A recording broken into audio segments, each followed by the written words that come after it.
Mes camarades, je vous apporte le salut fraternel du syndicat des assurances de Meurthe-et-Moselle, dont je suis le secrétaire. Mon propos portera sur deux sujets, les élections professionnelles et notre combativité. Mes camarades, 2022 et 2023 seront les années du renouvellement des CSE et des élections dans la fonction publique. Le secteur négociation collective a édité un guide sur le protocole préélectoral. Le CFMS a organisé des formations à distance sur la négociation des PAP.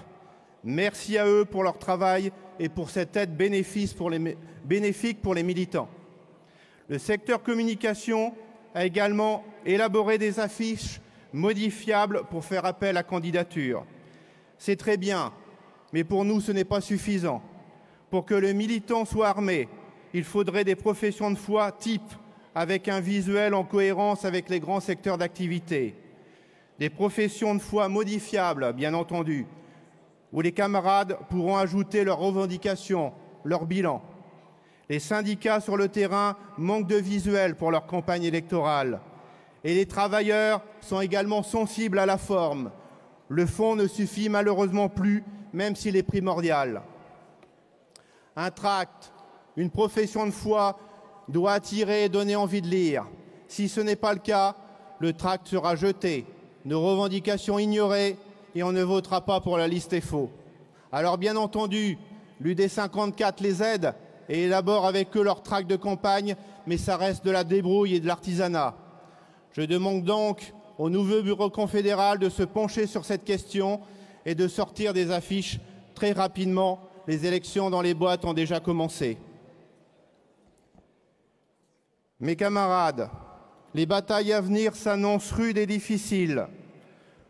Sauf coup de théâtre aux prochaines élections législatives, le dossier concernant l'âge légal de départ à la retraite va être mis sur la table.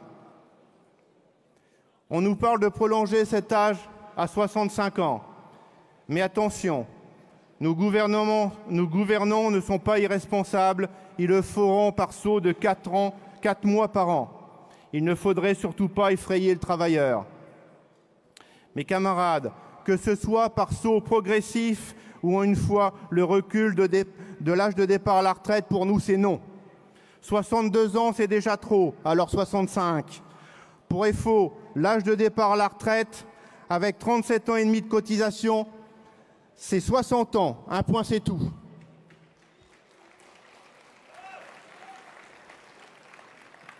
Il faudra que le bureau confédéral soit très ferme là-dessus et adopte une position sans compromission. Il faudra que le bureau confédéral et son nouveau secrétaire soient offensifs et fassent feu de tout bois dans les médias pour relayer les positions sans concession de force ouvrière. Pour le syndicat des assurances du 54, l'action syndicale, c'est la défense des intérêts matériels et moraux des travailleurs.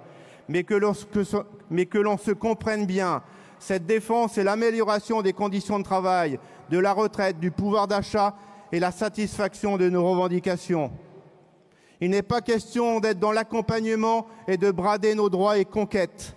Nous sommes pour un syndicalisme revendicatif et combatif.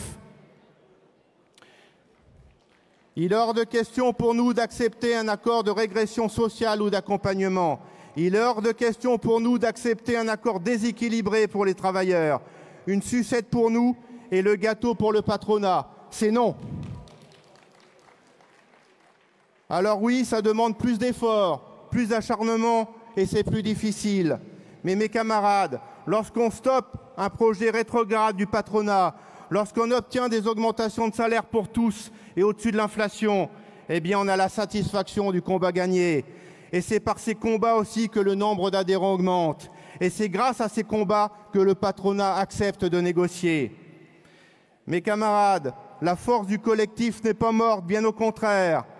Il suffit de voir les mouvements et les mobilisations dans les entreprises pour s'en convaincre. Sur le terrain, les camarades sont combatifs et revendicatifs. Il faut donc que la Confédération le soit aussi. Ce n'est que comme ça que nous résisterons aux attaques et que Force ouvrière tiendra sa place dans la défense des salariés. Vive le syndicalisme libre et indépendant, vive la Confédération CGT Force ouvrière. Merci.